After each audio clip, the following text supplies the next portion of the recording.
கர்த்தருடைய பரிசுத்த நாமத்திற்கு மகிமை உண்டாவதாக. ஸ்தோத்திரம் அப்பா, உம்மை துதிக்கிறோம் ஆண்டவரே. இந்த காலை வேளைக்காக உமக்கு நாங்கள் நன்றி செலுத்துகிறோம் அப்பா. ஹல்லேலூயா ஹல்லேலூயா ஹல்லேலூயா. தேவனை தேடுகிற உணர்வுள்ளவன் உண்டோ என்று பார்க்க தேவன் பரலோகத்திலிருந்து மனுபுத்திரரை கண்ணோக்கினார் என்ற வார்த்தையின்படி கர்த்தாவே இயேசுவே, உம்மை தேடுகிற உணர்வை இன்னும் அதிகமாக எங்களுக்கு நீர் கட்டளையிடும்படி நாங்கள் செபிக்கிறோம் அப்பா. எங்களை உணர்வுள்ளவர்கள் ஆக்கும் ஆண்டவரே. ஸ்தோத்திரம் ஸ்தோத்திரம் ஸ்தோத்திரம் ஸ்தோத்திரம் ஐயா. கிருபை தந்து வழிநடத்துவீராக. ஆவியாத்மா சரீரத்தை உம் இரத்தத்தால் கழுவும், எங்களை பரிசுத்தப்படுத்தும். விழித்தெழும்பி வேகம் செல்லுவோம் சபையோரே, இதோ மணாளனேசு வருகிறார், இதோ மணாளனேசு வருகிறார். ராக்காலமும் செல்லுதே, பகல் சமீபமாகுதே, இருளின் கிரியை யாவையும் அகற்றுவோம்.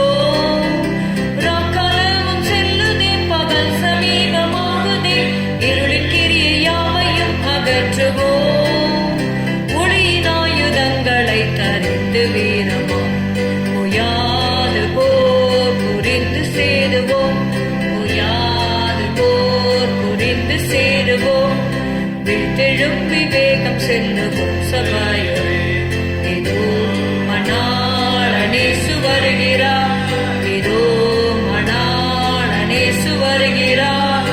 உரைத்த அவர் வார்த்தைகள் யாவும் நிறைவேறுதே, யூதரும் தன் நாட்டை மீண்டும் பெறவே. சீயோனின் வேலையும் சீக்கிரம் முடியுதே, சீராய் நேராய் நடந்து செல்லுவோம், சீராய் நேராய் நடந்து செல்லுவோம். விழித்தெழும்பி வேகம் செல்லுவோம் சபையோரே, இதோ மணாளனேசு வருகிறார், இதோ மணாளனேசு வருகிறார். தலைகளை உயர்த்துவோம், நம் ரட்சிப்பு நெருங்குதே, நிலையான நகரம் வேறிங்கில்லையே. நித்திய கன மகிமைக்கு இணையாகும் இக்காலம் பாடும் துன்பம் யாவுமே, இக்காலம் பாடும் துன்பம் யாவுமே. விழித்தெழும்பி வேகம் செல்லுவோம் சபையோரே, இதோ மணாளனேசு வருகிறார், இதோ மணாளனேசு வருகிறார். சற்று நேர ஜீவியம் எங்களிடம் கூடாரமே, உற்றதோர்க்கை வேலையற்ற வீடங்கே.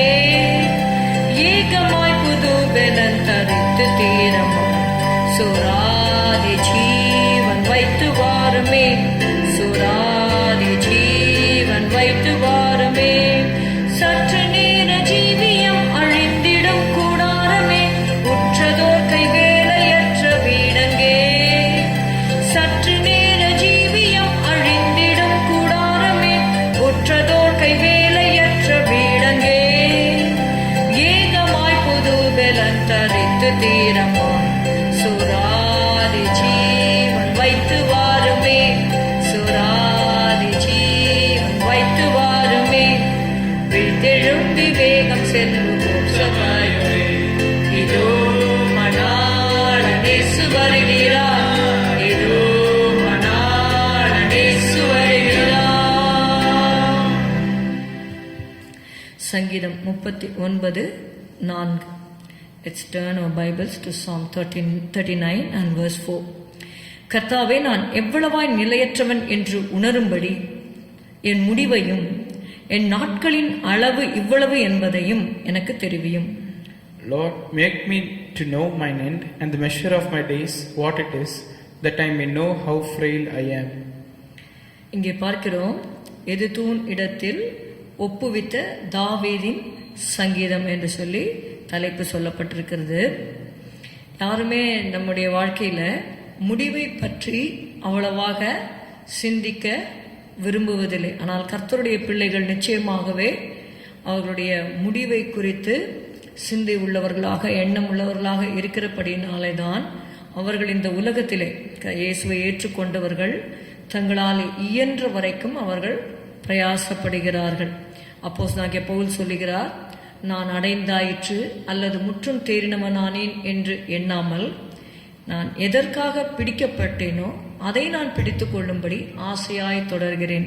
So whatever they have accomplished, they don't get the satisfaction, because eternity we are going to live with Jesus forever.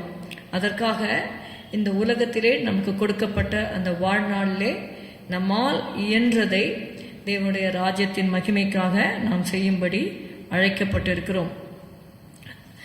உபாகமம் 32, 28, 29 நம்ம வாசிக்கிறோம். இங்கே நம்ம பார்க்கிறோம், நான் எவ்வளவாய் நிலையற்றவன் என்று உணரும்படி என் முடிவையும், நம்முடைய முடிவை குறித்து ஒரு உணர்வு நமக்கு நிச்சயமாக இருக்க வேண்டும்.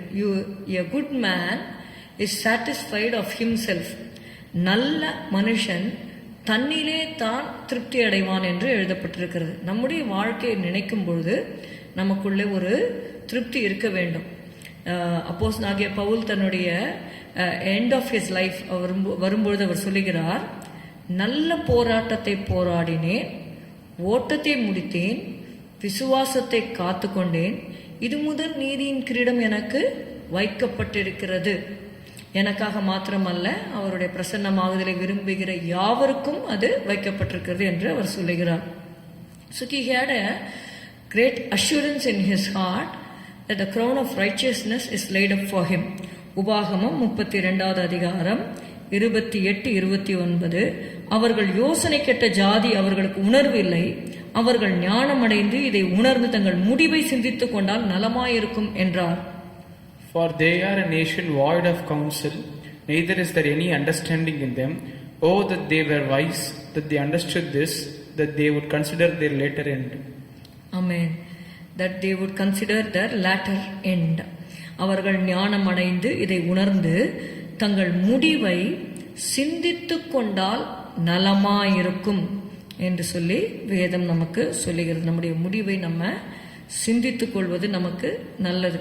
அதனால்தான் ஞானி சொல்லும் பொழுது பிரசங்கி 7வது அதிகாரம் 2வது வசனத்தில் இப்படி சொல்லுகிறார், விருந்து வீட்டுக்கு போவதிலும் துக்க வீட்டுக்கு போவது நலம், இதில் எல்லா மனுஷரின் முடிவும் காணப்படும், உயிரோடு இருக்கிறவன் இதை தன் மனதிலே சிந்திப்பான்.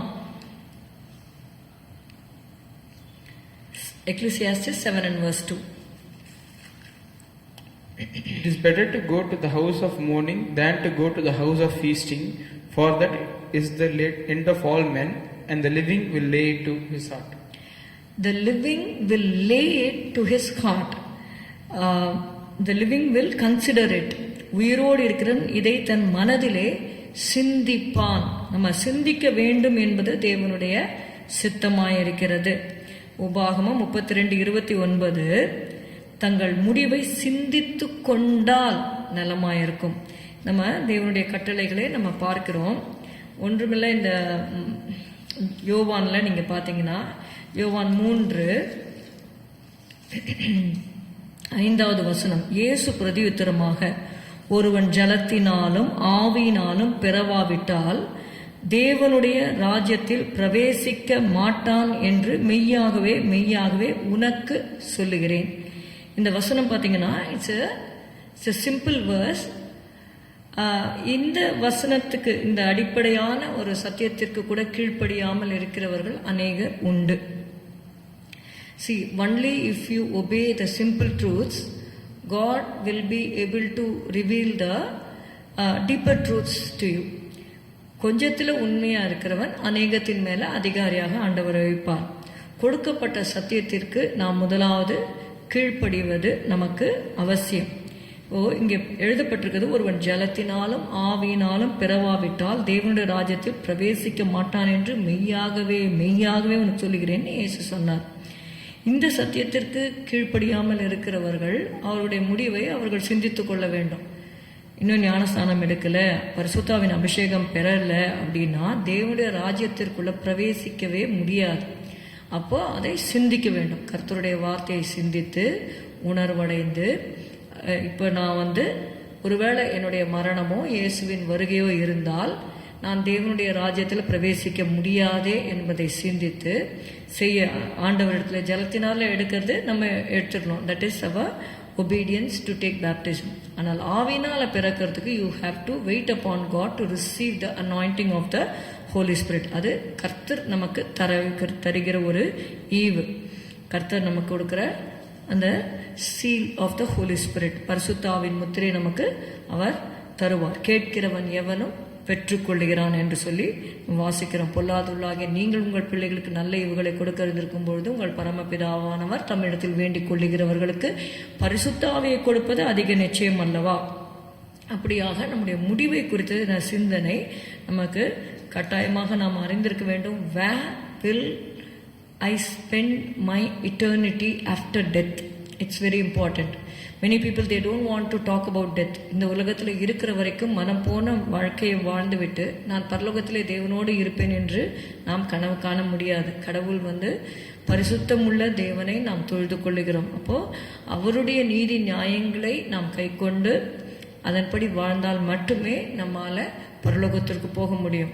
It is not through our own righteousness, but God has made it so very easy so that He gave His only Son, that if we believe on His name, all our sins are forgiven, and He gives us the strength to walk in His ways. அவருடைய வழிகளில் நடப்பதற்கு அவர் நம்மை பலப்படுத்துகிறார், அவருடைய ஆவியை நம்ம கொடுக்கிறார். What we need to do is just we have to ask Him, and whatever God shows we have to obey Him. அவருக்கு கீழ்ப்படிய வேண்டும். இந்த கல்லணை குறித்து லூக்கா 23:42-43 நம்ம வாசிக்கிறோம். இயேசுவை நோக்கி, ஆண்டவரே, நீர் உம்முடைய ராஜ்யத்தில் வரும்போது அடியேனை நினைத்தருளும் என்றான். இந்த கல்லனுக்கு he knows that he is going to die, but he wants to know how he is going to spend his eternity, whether in hell or heaven. இப்போ இது வரைக்கும் அவன் திருடினதுனால்தான் இப்போ சிலுவை மரணத்தை அவன் ஏற்றுக்கொண்டு அந்த பனிஷ்மெண்ட் வழியாக அவன் போகிறான். அவன் பார்க்குறான், இயேசு ஒரு பாவமும் செய்யவில்லை என்று சொல்லி அவன் பார்க்குறான். 41வது வசனத்தில், நாமோ நியாயப்படி தண்டிக்கப்படுகிறோம், நாம் நடப்பித்தவைகளுக்கு தக்க பலனை அடைகிறோம், இவரோ தகாததொன்றையும் நடப்பிக்கவில்லையே என்று அவனை கடிந்து கொண்டு, மற்ற கல்லனை கடிந்து கொண்டு இயேசுவை நோக்கி, ஆண்டவரே, நீர் உம்முடைய ராஜ்யத்தில் வரும்போது அடியேனை நினைத்தருளும் என்றான். இயேசு அவனை நோக்கி, இன்றைக்கு நீ என்னுடனே கூட பரதீசில் இருப்பாய் என்று மெய்யாகவே உனக்கு சொல்லுகிறேன் என்றார். இந்த கள்ளன் he is already been punished to death. சாகத்துக்கு உரிய மரணமாகிய சிலுவை மரணம், அந்த பனிஷ்மெண்ட் அவனுக்கு கொடுக்கப்பட்டாகிவிட்டது. he is hanging on the cross. இன்னும் few hours he is going to die. சாக போகிறான். ஆனால் சாகறதுக்கு முன்னாடி அவனுக்கு தெரிஞ்சு போச்சு, Jesus is the son of God. that was the first opportunity given to him, and he doesn't want to leave that opportunity. அந்த தருணத்தை அவன் மிஸ் பண்ண விரும்பவில்லை. அந்த நேரத்தில் அவன் தன்னுடைய இருதயத்தை இயேசுக்கு ஒப்பு கொடுத்து அந்த இடத்துல அவன் ஆண்டவர்கிட்ட இயேசுப்பா கிட்ட கேட்குறாங்க, ஆண்டவரே, நீர் உம்முடைய ராஜ்யத்தில் வரும்போது எனக்கு இப்போ இந்த சிலுவையிலேருந்து என்னை விடுதலை ஆக்கும்னு சொல்லி இன்னொரு கள்ளன் சொல்கிறான். அவனுக்கு வேண்டியதெல்லாம் இந்த உலகத்தில் நான் நல்லா இருக்கணும், இந்த உலகத்தில் நான் தப்பு பண்ணால் கூட எனக்கு பனிஷ்மெண்ட் வரக்கூடாது, நான் எப்படி வேணாலும் வாழ்வேன், ஆனால் கடவுள் என்னை ஆசீர்வதிக்கணும். இது இன்னொரு கள்ளனுடைய பாயிண்டாக இருந்தது. ஆனால் இந்த கள்ளன் என்ன சொல்கிறான்னா, நான் நியாயப்படி தண்டிக்கப்படுறோம், தப்பு செஞ்சதுனால இந்த தண்டனையை அனுபவிக்கிறேன், பட் அட்லீஸ்ட் ஆஃப்டர் டெத் ஆகுது என்னுடைய ஆத்மா நரகத்தில் போய் வேதனைப்படக்கூடாது அப்படிங்கிற அந்த உணர்வு அவனுக்குள்ளே இருந்தது. அவன் தன்னுடைய முடிவை பற்றி அவன் ஒரு உணர்வடைந்து ஞானம் அடைந்து அவனுடைய முடிவை சிந்தித்து கொள்ளுகிறான். சிந்தித்ததினால தான் அவன் ஆண்டவர்கிட்டக்கே கேட்குறான். அதற்கு பதில் இயேசு சொல்லுகிறார். இயேசு அவனை நோக்கி, இன்றைக்கு நீ என்னுடனே கூட பரதீசில் இருப்பாய் என்று மெய்யாகவே உனக்கு சொல்லுகிறேன்னு சொல்லி அவனுடைய ஆத்மாவுக்கு ஒரு டெலிவரன்ஸை கொடுத்து மன்னிப்பை கொடுத்து ஆண்டவர் ஏற்றுக்கொள்கிறத பார்க்குறோம். இப்போ 2 கள்ளர்களுக்குமே ஆப்பர்ச்சுனிட்டி கொடுக்கப்பட்டது. ஒருவன் ஆண்டவர்கிட்டக்க மன்னிப்பு கேட்டு he escapes hell, but other thief he goes through hell. இதே மாதிரி தான் உலகத்தில் இருக்கிற எல்லாருக்குமே ஆண்டவர் தன்னுடைய இன்விடேஷனும் கொடுக்குறாரு. To come to Jesus, to accept Him, not only for this life, but there is a life to come. Eternity-ன்னு ஒன்று இருக்குது, நித்தியம் இருக்கிறது, அதற்காக கூப்பிடுகிறார். ஆனால் யார் ஏற்றுக்கொள்ளுகிறார்களோ அவர்களை அவர் தன்னுடைய பிள்ளைகளாக ஏற்றுக்கொண்டு அவர்களுக்கு நித்திய ஜீவனை கொடுக்கிறார். இன்வரைக்கும் இயேசுவை ஏற்றுக்கொள்ளாதவர்கள் பாவத்திலும் அக்கிரமத்திலும் ஜீவித்து கொண்டிருப்பீர்களானால் இயேசுவுக்கு உங்கள் இருதயத்தை கொடுங்க. நிச்சயமா ஏசப்பா உங்களுடைய பாவங்களை எல்லாம் மன்னித்து உங்களை ஆசீர்வதித்து உங்களை சந்தோஷத்தினாலும் சமாதானத்தினாலும் நிரப்புவார். நித்திய ஜீவனை கொடுப்பார். ஸ்தோத்திரம் அப்பா, உம்மை துதிக்கிறோம் துதிக்கிறோம் துதிக்கிறோம் ஆண்டவரே.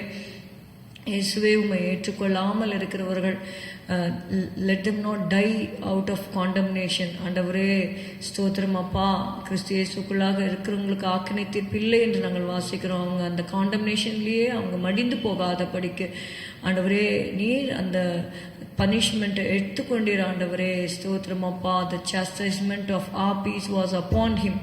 எங்களுக்கு சமாதானத்தை உண்டு பண்ணும் ஆக்கினை உண்மையில் வந்தது ஆண்டவரே. ஸ்தோத்திரம். அதே ஆண்டவரே அப்பா, தங்கள் முடிவை உணர்ந்து கொண்டு சிந்தித்து கொண்டு உங்கள் பாதத்தில் வந்து மன்னிப்பு கேட்க ஆண்டவரே நீர் கிருபை செய்யும்படி செபிக்கிறோம். எங்களையும் ஒப்பு கொடுக்கிறோம். எங்களை பரிசுத்தப்படுத்துங்க இயேசுவின் நாமத்தில் பிதாவே, ஆமேன். என் ஆத்துமாவே கர்த்தரை ஸ்தோத்திரி, என் முழு உளமே உடைய பரிசுத்த நாமத்தை ஸ்தோத்திரி. என் ஆத்துமாவே கர்த்தரை ஸ்தோத்திரி. கர்த்தர் செய்த சகல உபகாரங்களையும் மறவாதே. Good morning. Have a good day. God bless you.